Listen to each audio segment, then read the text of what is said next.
Hari umwana w'umuhungu wo mu kigero cy'imyaka 12 witwaga Liamu.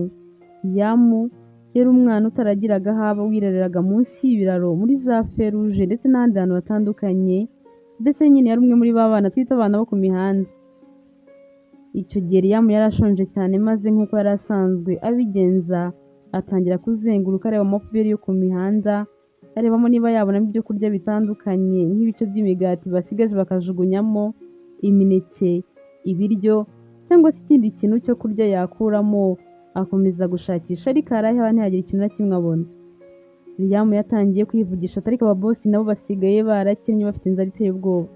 Ntawe ugisigaza kaje mu icupa, ntawe ugisigaza amata mu ishashi, ntawe ukijugunya umuneke usa nabi, twose ni ukurya bakamara, basigaye bafite inzara nk'iyacu. Liamu byaramuyobeye ariko yumva uko byamera kose atagomba gukomeza kwicwa n'inzara, maze niko kwerekeza kuri resitora imwe yari hafi aho. Yari resitora yajyaga ajyamo maze akabasaba kumwihera ibyo kurya abakiriya basigaje ku masahani.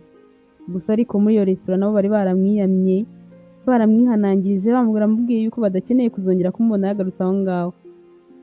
Ibyo byose Liamu yari abizi, n'amagambo bamubwiye ku munsi wa nyuma ubwo yahaherukaga yarayibukaga, ariko kubera inzara yari afite byose yarabyirengagije nuko agenda bagana. Bakimukubita amaso ariko batangiye kumwamaganira kure, bati genda wa mwana ugarutse hano gukora iki kandi? Baramubwira bati ibi biryo biba byasigaye biba byasigajwe n'abakiriya batandukanye, tukagenda tubivangavanga, rero ntago tuzi biba byaguyemo igihe barimo kurya cyangwa se barangije kurya, kandi biba byanivanze n'imyanda yo ku meza mu gihe tuba turimo kuyatunganya. Rero ibi biryo biba birimo umwanda uteye ubwoba, utazarwara indwara zituruka ku mwanda maze tukakubazwa. Ngaho rero genda kandi ntuzagaruke. Liamu kumva bamubwira gutyo ngo umwanda, yumvaga barimo nko kumutera umujinya, kuko usibye no kuba yaragiye kubirya bikiri aho ngaho ku masahani bikivangavanze bitaragira muri puberi, niyo biza kuba byageze muri puberi akagira Imana akabisangamo yari kubirya. Rero yumvaga kumubwira ibyo ngibyo rwose barimo kurushaho kumutera agahinda, nuko atangira kubabwira ati ndabinginze nimumpe nirire ntacyo bintwara, kuko n'ibitari ibyo ndabirya. Nuko arababwira ati muri puberi biba byivanze n'iyindi myanda itandukanye, kandi n'ubundi nkabirengaho nkabirya, rero mwitekereza yuko ibyo ngibyo ari ikintu byantwara. Amaze kubabwira gutyo ntago bigeze bamwumva, ahubwo baramubwiye bati sohoka wikomeza guhatiriza, hatagira n'umukiriya ugusanga aha ngaha kuko ntago yaba akiriye. Ntago dushaka guhomba abakiriya bacu uyu munsi kubera wowe, sohoka agira vuba vuba wa mwana we. Liamu kumva bamubwiye gutyo arababwiye ati niba mutinya yuko abakiriya bansanze hano bakigendera, ngaho nimubinkirire mu gashashi cyangwa se muri envelope, ndaza kwiyeranja mbirye. Baramubwira batari kugura guhatiriza mu biki, ko twakubwiye ko utazagaruka hano, twahereye kera tugufasha tuguha ibyo kurya nawe bigira akamenyero, ntabwo dushaka gukomeza kutumenyera ugaruka hano uko biboneye kose, genda agira vuba vuba kandi ntuzagaruke. Liamu yari yagerageje uko ashoboye ariko banze kumwumva, nuko ahita yigendera. Yagendaga yihuta n'agahinda kenshi cyane, ariko mu by'ukuri nawe atazi ahantu arimo kwerekeza. Yakomeje kugenda yibaza ahantu ari buze kuza gukura ibyo kurya byo kuri uwo munsi, yumva neza neza biramuyobeye. Yageze ahagarara ahantu hamwe, atangira gutekereza byinshi ariko afite n'ubwoba bwinshi cyane, dore ko na polisi muri iyo minsi nayo itari yoroheye mwene abo bana bo ku mihanda, birirwaga babacunga, abo bana nabo bacungana na polisi, kandi bari bafite n'ubwoba bwinshi cyane kuko amaveni yabo yose bihishagamo bari bamaze kuyamenya. Rero yibazaga ahantu ari bwerekeze, akabona ntago ari mu kuhabona. Liamu yahise yongera aragenda, maze agera mu ihuriro ry'imihanda, atangira kwibaza umuhanda agiye kwambuka yerekezamo, nuko akawubura neza neza. Agihagaze aho ngaho atarambuka, yabonye imodoka nziza cyane imugeze iruhande, irimo umugabo bisa nkaho ari umukire cyane, ariko uwo mugabo yasaga nkaho ibitekerezo bye bitari hafi aho. Yari ari kuri telefone yayirangariyeho, kandi wagira ngo umuntu barimo kuvugana ibintu by'ingenzi, kuko nta kindi kintu cyari kiri mu mutwe we, ku buryo atabonaga ko n'amatara yo ku mihanda yahinduye amabara. Icyo gihe Liamu yabonye ukuntu uwo mugabo wari utwaye iyo modoka witwaga Henry yagisireye cyane ashaka kwishora mu muhanda, kandi ko yabonaga byari buze kuba bibi cyane. Yari ari mu muhanda utambika, kandi mu muhanda umanuka hari haturutse ikamyo nayo yari irimo kugenda yihuta cyane. Vuba vuba byihuse, umupira wo kwifubika yari afite mu ntoki yahise agenda maze awurambura imbere gato y'aho Henry yari agiye kunyura. Ubundi ahagarara areba imodoka, yavuze induru atangira kuvuga ati, hagarara hagarara, stop! Umwana yakomeje gusakuza cyane, akomeza kuvuza induru. Henry nawe ahita amurangarira maze asa n'ugaruye ubwenge ahita anahagarara. Muri ako kanya nibwo yabonye amakosa yari arimo gukora, ko yari arimo kugenda atabyemerewe. Imodoka zo mu muhanda umanuka arizo zonyine zari zirimo gutambuka gusa. Neza neza yashidutse yibona ikamyo yari igiye kumugonga, kuko byasaga nkaho n'uwari utwaye iyo kamyo nawe yari yarangaye cyane. Henry yahise ava mu muhanda gutyo, ahita agenda aparika hirya gatoya maze abanza gushyira ubwenge ku gihe, abanza gutuza kuko yumvaga agifite igihunga cyinshi cyane kubera ibyari bigiye kumubaho. Muri uko guhagarara ariko yatangiye kumva ashaka no kuvugisha uwo mwana umutabaye, ahita atangira no kumurembuza. Muri ako kanya kandi Liam nawe niko yari amaze gutoragura wa mupira we vuba vuba. Ubundi yubuye amaso abona Henry arimo kumurembuza bisa nkaho ashaka kumuvugisha. Yahise agenda amusanga maze akimugeraho Henry aramushimira cyane ati, wa mwana urakoze kuntabara. Maze Liam aramubwira ati, hambaga y'umunsi ndayitsindiye, niyo ndibuze kuza kurya. Henry byahise bimutungura cyane maze aranaseka, aramubwira ati, wa mwana ubu ngubu urumva nta kindi kintu wansaba usibye ibiryo? Liam ati, si ibyo gusa ngusabye kuko hari n'ibindi bintu ndibuze kuza kugusaba. Mu buzima nk'ubu ngubu bw'imihanda, buri buryo bwose ubashije kubona ukabona wabubyazamo amahirwe, ntabwo uba ugomba kubwitesha. Maze Henry aramubwira ati, ubwo ngubwo ushatse kuvuga iki? Maze Liam aramubwira ati, nshatse kuvuga ko hari business njye nawe tugiye gukinana, kandi rwose iraza kuza gukunda.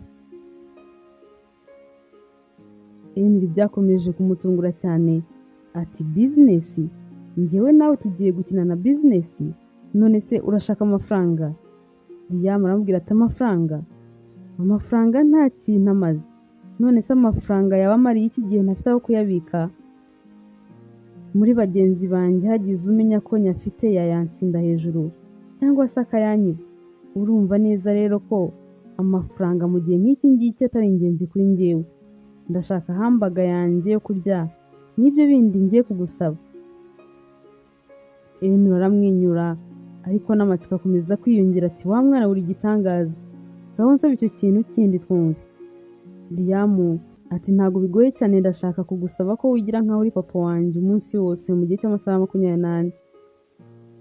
Henry yabaye nk'utabyumva neza, abanza guceceka kugira ngo wenda yumve ko hari ikindi kintu Liam yarenzaho, ariko yumva ntacyo avuze, bisa nkaho nyine ibyo mubwiye ari byo yifuza. Maze ahita amubaza ati, ngo urifuza ko naba papa wawe mu gihe kingana n'amasaha 24? Liam ati, yego cyane rwose, wabyumvise neza, nicyo kintu cyonyine ndimo kugusaba. Wigire nkaho uri papa wanjye uyu munsi wose, nyine binkorere, ntabwo bigoye, ndakwinginze. Henry ati, ibyo bintu bya prank njyewe sinjya mbikora. Liam ati, ntabaye ubuzima bwawe, none wowe wanze kumfasha? Ntawamenya ibyari kukubaho iyo iriya kamyo iza kuza kuguca hejuru. Ese wamfashije ko nta mafaranga ngusabye? Kumbera papa umunsi umwe gusa bigutwaye iki koko? Ubwo nibyo bikunaniye? Henry yabitekerejeho, yibutse ko ukuntu amutabaye abona nta kintu na kimwe yamusaba ngo ntakimukorere, cyane ko yumvaga n'ibyo bintu amusabye bitagoye.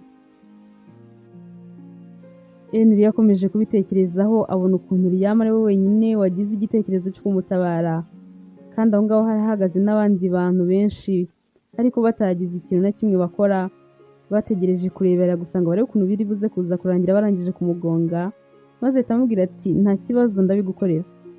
Ryamu yarishimye cyane ahita amubwira ati papa uri buze kuza kunkunda nta nubwo uri buze kandi kuza kubyicuza.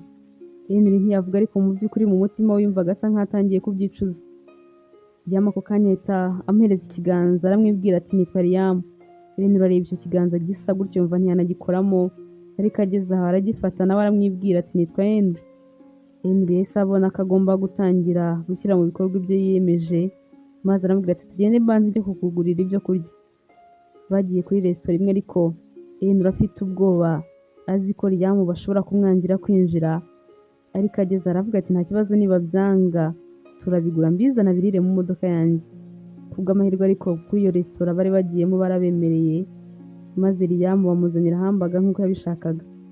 Umwana yarariye nk'aho ari wo munsi we wa nyuma, maze noneho yakibuka ukuntu kuri ya resitora bamwibye n'ibisigarizwa ku masahane akabirira icyo na peti nyinshi cyane. Yarariye cyane Henry ubwoba buramwica, ati rya neza witonze kandi ntuza no kumva ukibishaka, ntibuze kuza kukugurira n'ibindi nta kibazo. Ryamu wari umaze kumva aho agejeje yatangiye kurya yitonze noneho.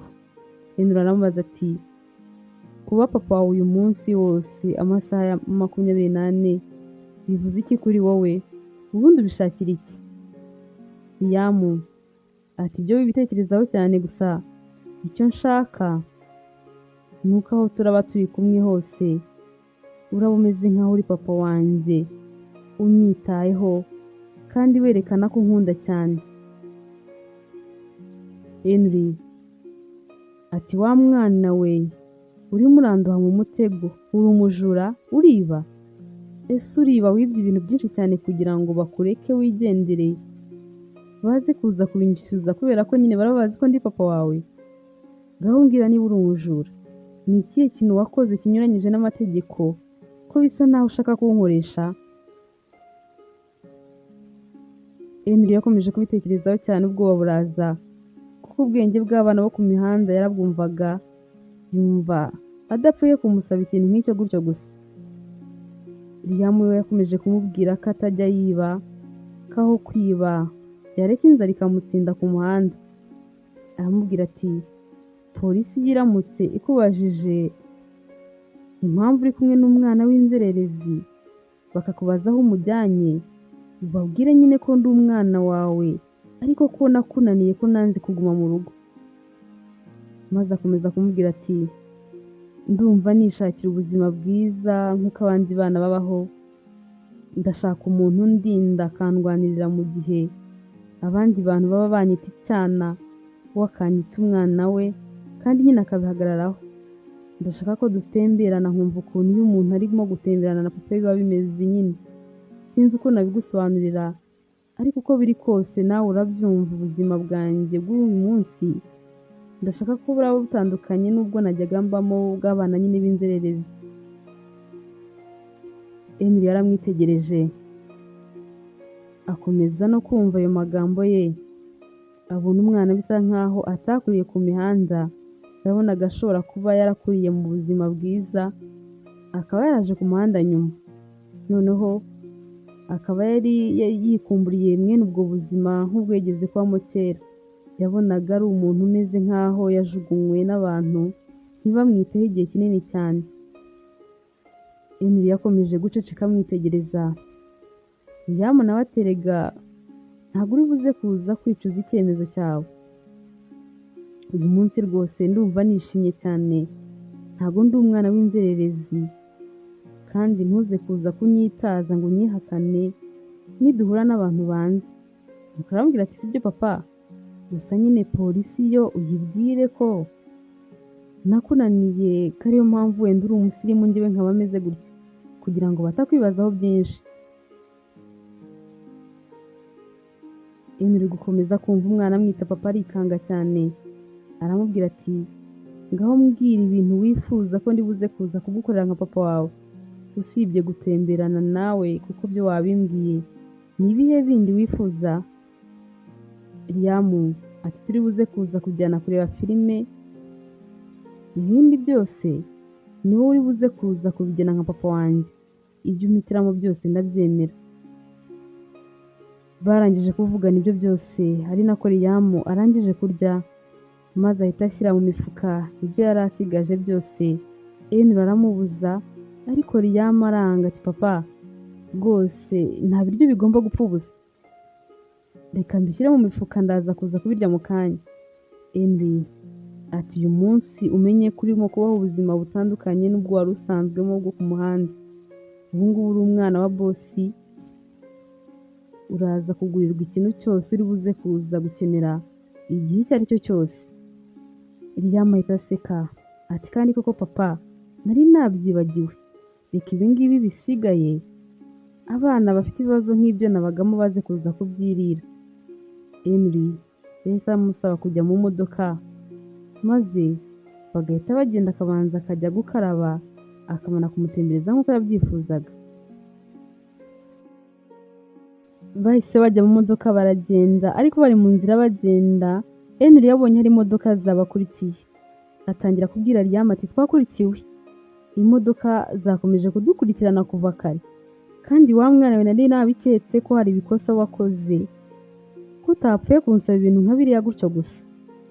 Liam icyo gihe yakomeje kumwumvisha ko nta kosa na rimwe yigeze akora, ariko Henry aramubwira ati sinkikwizeye, hari ibikosa wakoze nubwo utarimo kubimbwira aka kanya, ariko ndibuze kuza kubimenya. Henry yakomeje kubona ibintu bikomeye cyane, maze ata umuhanda yari arimo afata uwundi muhanda, ariko nabwo abona bakomeje kumukurikirana. Yakomeje guhindagura imihanda, ageze aho abona za modoka zari zimuri inyuma ziratatanye. Ageze imbere gato ahita abona imwe muri za modoka yaciye uwundi muhanda, ihise imugera imbere maze iramwitambika, abura ukuntu akomeza. Yashatse gusubira inyuma ariko ahita abona na za zindi zari zimuri inyuma zimugezeho neza, atabona n'ahantu akatira. Henry ako kanya yabonye nta yandi mahitamo afite usibye guhagarara gusa. Akimara guhagarara hahise havamo abantu muri za modoka, abona bamwe ni abapolisi abandi ni abasosiyare bashinzwe gusubiza abana b'inzererezi mu miryango yabo, maze baramubwira bati turashaka uwo mwana utwaye. Henry abanza kwihagararaho ati umwana ntwaye muramushakira iki ko ari umwana wanjye? Henry kubera ukuntu yari umukire anazwi cyane, bamwe muri abo bantu bari bamuzi, maze baramubwira bati Henry urabeshya, turakuzi neza, nta mwana ugira nta n'umugore ugira. Uwo mwana wamubyaye ryari? Wamubyaranye nande? Niba ari wawe koko yitwa nde amazina yose? Yavutse ryari kandi avukira hehe? Henry yarumiwe, ntabwo yari azi ko hari umuntu ushobora kumubaza ibibazo nk'ibyo, maze atangira gukanura buri icyo avuga, maze Liam ahita ashaka kumusubiriza ibyo bibazo byose, ariko baramucecekesha baticeceka kandi uve muri iyo modoka uze muri izi ngizi zacu, ibindi turabivugira kuri sitasiyo ya polisi, kandi Henry nawe usabwe kuza tukajyana. Liam bamuvanye mu modoka ya Henry gutyo, ariko atabishaka avuga ati mwintandukanya na papa.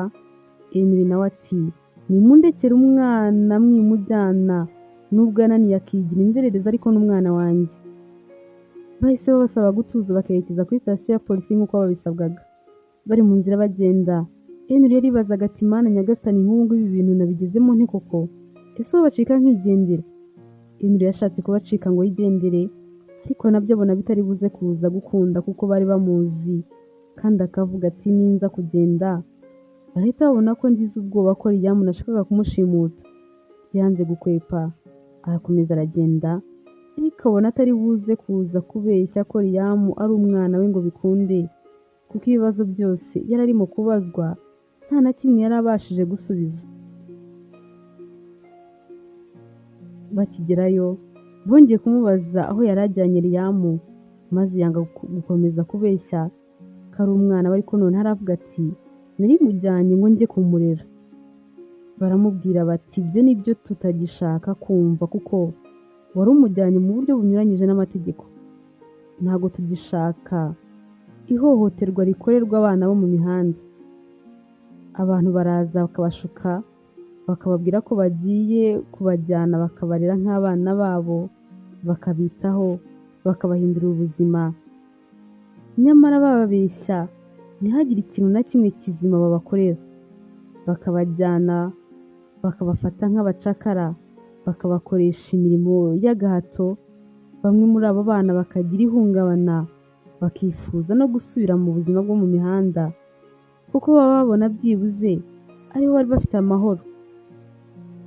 Henry yatangiye gusaba imbabazi ko ibyo bintu atari abizi, maze baramubwira bati, niba ushaka uyu mwana koko, uraduha imyirondoro yawe yose, fotokopi z'ibyangombwa byawe, mudusinyire n'impapuro mwembi ko umutwaye nawe akaba aje mwembi mwabyumvikanyeho. Hanyuma tuzajya tuza kubasura, turebe ko umwana ameze neza, ko yitaweho, ko yasubiye mu ishuri, ko nta kibazo na kimwe afite. Hanyuma unashaka impapuro zo kumwadopta mu buryo bwemewe n'amategeko. Henry yakomeje kubitekerezaho ati, sibwo bagiye kumpereza umwana? Ese wavugisha ukuri nkavuga ko ndimo kubeshya, nkababwira umupango wose w'uyu mwana twagiranye, ubundi ibi bintu nkabivamo burundu?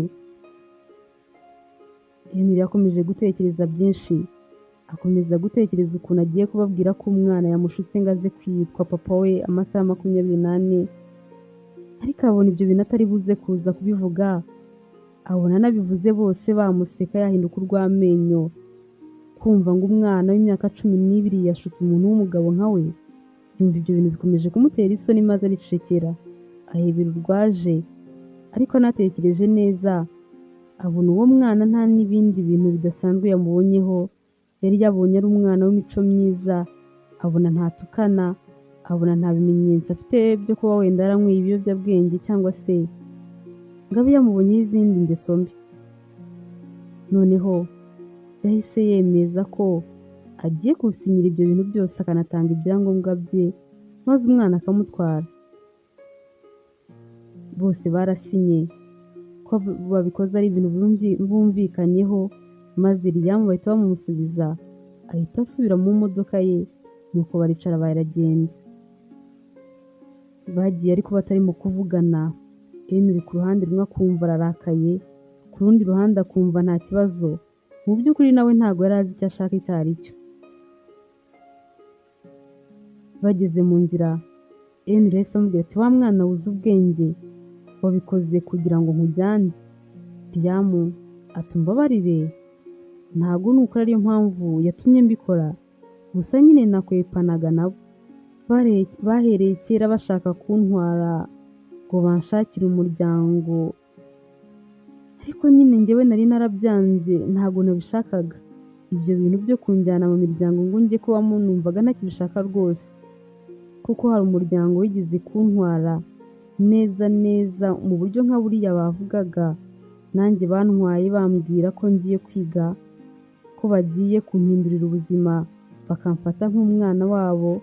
Nyamara si byo bakoze, bankoreshaga imirimo y'agahato. Nababaza iby'ishuri basezeranyije, bakambwira ngo mu gihembwe gitaha, gutyo gutyo, kugeza igihe nyine naboneraga ko bitazigira bishoboka. Nicwaga n'inzara, naryo bakambwira ngo ndya cyane, ngo ntawabona ibimpagije. Maze ariko ibyo bintu nkumva birimo kuntera agahinda, kuko banzana ntabwo ari byo bansezeranyaga. Banyicishaga inzara sindye, nyamara kandi byasigaye bakabimena, nkajya kubisanga aho babimennye, kubera ko nyine nabaga ntahazi. Ni byinshi cyane bankoreye, mbona n'ubundi ntaho bitandukaniye n'ubuzima nari ndimo. Nuko mfata gahunda yo kwisubira mu mihanda, kandi nyine mpita mvuga ko nta n'undi muryango uzigera untwara ngo mbyemere. Henry ati, none niba ari uko bimeze, kuki wansabye ko mba papa wawe? Liam ati, nabigusabye kuko bamaze iminsi baduhiga. Nari nzi ko niduhura nabo ukababwira kuri papa wanjye, bari bukureke ntagire ibibazo bakubaza, nanjye nyine bakandika, ntibazongere kumpiga bashaka kugira ahantu bansubiza, kubera ko nyine bari kuba bamenye ko mfite umuryango, ko ari uko nabananiye nkanga kuwubamo. Nta kindi rwose nabikoreye, mbabarire. Kandi kugutabara mu gitondo si cyo nari ngambiriye, nta nubwo nari nzi ko wakemera kumvugisha. Nuko ahubwo nabonye umvugishije, nkahita mvuga nti ibi bintu wabikora, ko wenda hari ikintu byaza kuza kumfasha. Rero umbabarire kuri ibi bintu byose bibaye uyu munsi no kuri ziriya mpapuro badusinyishije, ariko ntugire ikibazo. Baduhaye nimero zabo za telefone, ejo amasaha twavuganye narangira uzabahamagare ubabwire ko umwana wazanye adashobotse, kubona mutashobokana ko yakunaniye neza neza. Nibaza kumfata tuzajyana, nitugera mu nzira mbacike mbatoroke nigendere. Maze Henry aramubwira ati niba ari uko koko ubitekereza nzabikora nta kibazo. Muri ako kanya ariko Liam ahita amubwira ati ariko Henry, uri umuntu mwiza cyane mu bantu bose twahuye, ntabwo nzigira nkwibagirwa. Ako kanya ahita akuramo akajenda atuze kuza kunyandikiramo hano nimero zawe za telefone nubishaka, hari igihe wenda nzagura agatelefone nkazaguhamagara nkagushimira. Henry yagiye gufata aka kajenda maze ariko akigakubita amaso arikanga. Yatangiye kumubaza ati aka kajenda wagakuye hehe? Liam ati naragatoraguye. Henry ati sibyumva, wagatoraguye hehe? Ataramusubiza niko yari arimo kugenda arambura impapuro zose areba neza niba koko akajenda yakekaga ari ako ngako. Atangira kureba niba amagambo yanditsemo agahereza umukunzi we Isabella ku isabukuru y'amavuko arimo, nuko koko abona arimo. Ahita amenya neza yuko ako kajenda ari aka Isabella umukunzi we bendaga no gukora ubukwe, wari umaze iminsi mike yarabuze, baramushakishije ahantu hose baramubuze. Yakomeje kumubaza ati wayikuye hehe ko wambwiye yuko utiba? Liam ati nabikubwiye neza nyine ko ntiba, naragatoraguye. Atangira kumutekereza ukuntu byagenze, aramubwira ati kubera ko nakundaga kwihisha bariya bantu bakomezaga kudushakisha. Hari igihe kimwe nari nibereye ahantu maze ngiye kubona mbona abantu basa nkaho ari abashinzwe umutekano, mpita nihisha, ariko n'ubu uyu mutwe mbona bari kumwe n'umukobwa barimo kugenda bamanuka berekeza ahantu nari ndi, nanjye nkomeza kwitsimba. Bagezemo hagati ariko uwo mukobwa ababwira ko afite imbeho ashaka kwifubika, maze baramureka afungura isakoshe ye ahita akuramo akayesharupe arifubika. Kubera ukuntu nabonaga barimo kumwihutisha cyane, nta nubwo bigeze bamuha umwanya wo gufunga isakoshe ye. Yakomeje kugenda irangaye, ariko ageze imbere gatoya aratsikira. Ako kajenda ke gahita kava mu isakoshe ye karamanuka kajya ahantu nari ndi, gusa ntabwo bigeze bakabona kuko bwari butangiye no kwira. Nuko akomeza abwira Liam ati nahise nyine nkabika nubwo nabonaga nta kintu kirimo, nyine nakabitse biri aho nta n'ikintu nteganya nzakamaza. Henry ahita avuga ati nta gushidikanya, uwo nguwo ni Isabella umukunzi wanjye. Abo bantu bari bari kumwe nawe ntabwo ari abashinzwe umutekano nk'uko wabiketse, ahubwo ni abagizi ba nabi. Aho hantu se urahazi neza? Liam ati ndahazi neza kuko hegereye indaki yanjye nakundaga kwibetamo, n'inzu bagendaga berekezamo ndayizi neza. Henry ati tugende vuba vuba. Henry yumvise atabikora wenyine, ahita abwira inzego zibishinzwe ngo zimufashe. Bahise bagenda maze bajyana na Liam, abari bubabwira utuyira binjiriramo kuko hose yari ahazi. Bageze iruhande rwaho ariko bahise babona hari umuntu bisa nkaho aharinze. Liam ati uriya muntu ngiye kumurangaza ngende musabe ibyo kurya. Baramubwira bati bikore gutyo wa mwana we, natwe tureta tugenda twinjirira imbere. Babikoze uko. Liam atangira kubwira uwo murinzi ati njyewe ngiye kukurapira maze unyihera amafaranga yo kwirira. Uwo murinzi araseka ati wowe si ubwo ngubwo uzi kurapa? Liam ati ahubwo twagiye. Liam yatangiye uko nguko akajya aririmba ibintu bipfuye ariko kandi binasekeje, akavangavanga indimi ukabyumva yajyaga yumva n'abandi bantu, maze akashyiramo n'amasirenge yo ku muhanda ku buryo wa murinzi yatangiye gushimishwa nawe. Bagezemo hagati ariko umurinzi yarikanze ariko yikanga abari bagiye kureba Isabella barangije gusohoka kera. Icyo gihe uwo murinzi yahise abwira Liam ati wa mwana we genda nta yandi mafaranga nifitiye, maze mu guhindukira bahita banamucakira. Liam nawe ahita agenda asanga ba Henry aho bari bari. Henry na Isabella bahise bamushimira cyane ko abashije gutabara Isabella, maze Henry atangira kubwira Isabella umukunzi we ati bariya bantu nagusabye kubatanga kera, none dore ni wowe wari ugiye kuhasiga ubuzima kuko bari bagiye kukwica. Isabella ati amabanga yabo yose noneho ngiye kuyashyira hanze kuko icyo bari barindiriye ni uko bagombaga kubona flash disk iriho amabanga yabo ubundi bakanyica. Isabella bakomeje kumucungira umutekano, maze nawe video yari afite zari ziriho amabanga y'abagizi ba nabi yose ahita abishyira ku karubanda, ahita abigaragaza. Abo bagizi ba nabi bahise batabwa muri yombi barafungwa, maze abantu bakumva iby'iyo nkuru ukuntu umwana wo ku muhanda ari we wabashije gutanga amakuru y'ahantu Isabella yari ari kandi bari baramushakishije baramubuze, maze bigakomeza kubatungura cyane. Amasaha 24 yarangiye, abwiye Henry ati ya masaha yarangiye noneho wahamagara aba sosiyale nk'uko twabivuganye, maze twagira amahirwe baza kundeba ahita mbacika nkigendera. Liam ati bikore vuba nigendere, dore ibyo twumvikanye warabikoze kandi ndagushimiye cyane, nubwo nyine wenda bitagenze nk'uko nabitekerezaga, nari nzi ko bazandeka bakampa amahoro yanjye none ndebera. Henry ati rega ntukomeze gutekereza kubacika ko ni hahandi nubacika bazagufata. Liam ati nta kibazo, ndashaka kuzabatesha umutwe kugeza bandetse burundu, ntibazongere kwirwa banyirukankana banyiruka inyuma ngo barashaka kunjyana mu miryango nkaho nabibasabye, kuko njyewe rwose simbishaka, ibyo nahuriyemo ntabwo ari byiza.